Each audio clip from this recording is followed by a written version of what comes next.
সরকারের উপর চাপ বাড়াতে আরও সক্রিয় হচ্ছে বিএনপি। সেজন্য চলমান ইস্যুগুলোকে কাজে লাগাচ্ছে দলটি। দেশের বর্তমান অর্থনৈতিক অবস্থা, বৈদেশিক মুদ্রার রিজার্ভ, মার্কিন নিষেধাজ্ঞা এবং নিত্য প্রয়োজনীয় জিনিসের ঊর্ধ্বমুখী সহ নানা ইস্যুকে কাজে লাগিয়ে সরকারকে বেকায়দায় ফেলতে চায় বিএনপি। এমনই আলোচনা চলছে দলটিতে।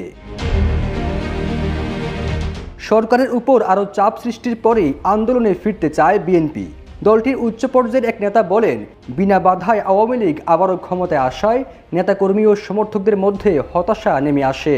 গত তিনবারের মতো এবারও ক্ষমতাসীনরা মেয়াদ পূর্ণ করবে, এমনটাই ধারণা ছিল কর্মীদের মধ্যে। কিন্তু অর্থনৈতিক অবস্থা, বৈদেশিক মুদ্রার রিজার্ভ, মার্কিন নিষেধাজ্ঞা সহ বেশ কয়েকটি কারণে ক্ষমতাসীনরা যে চাপে আছে তা দৃশ্যমান Jamuna air conditioner, simplify cooling হচ্ছে। তাই এই সুযোগকে কাজে লাগাতে হবে।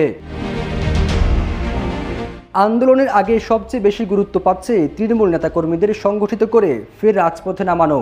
এ লক্ষ্যে এরই মধ্যে দলের 4 অঙ্গ সহযোগী সংগঠনকে মাঠে নামানো হয়েছে। চলতি বছরের 7 জানুয়ারি নির্বাচনের পর হামলা মামলা সহ নানা কারণে নেতাকর্মীরা বিচ্ছিন্ন ছিলেন। নেতাকর্মীরা আগের মতো সক্রিয় হতে পারছেন না, মনোবলও নেই আগের মতো। নিষ্ক্রিয় ও হতাশ নেতাকর্মীদের আন্দোলনে উপযোগী করতে জেলা উপজেলা পর্যায়ে সফর করবে বিএনপি।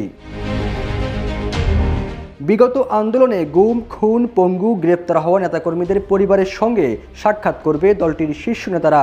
সফরে সরকারের বিরুদ্ধে সবাইকে ঐক্যবদ্ধ থাকার আহ্বান জানিয়ে দেশের অর্থনৈতিক অবস্থা, বৈদেশিক মুদ্রার রিজার্ভ, মার্কিন নিষেধাজ্ঞার বিষয়গুলো সামনে এনে নেতাকর্মীদের চাঙ্গা করতে দিক নির্দেশনা দেওয়া হবে। এছাড়া পেশাজীবী, সুশীল আর বুদ্ধিজীবীদের সক্রিয় করার পরিকল্পনা রয়েছে বিএনপির। এ লক্ষ্যে তৃণমূল থেকে ফের সাংগঠনিক কার্যক্রম শুরু করার উদ্যোগ নিয়েছে বিএনপি।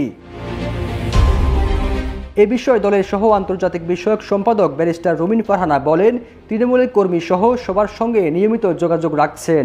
জেলা উপজেলা সফরের উদ্যোগটি নিঃসন্দেহে সময়োপযোগী সিদ্ধান্ত। এর ফলে তৃণমূল কর্মীদের মনোবল চাঙ্গা হবে।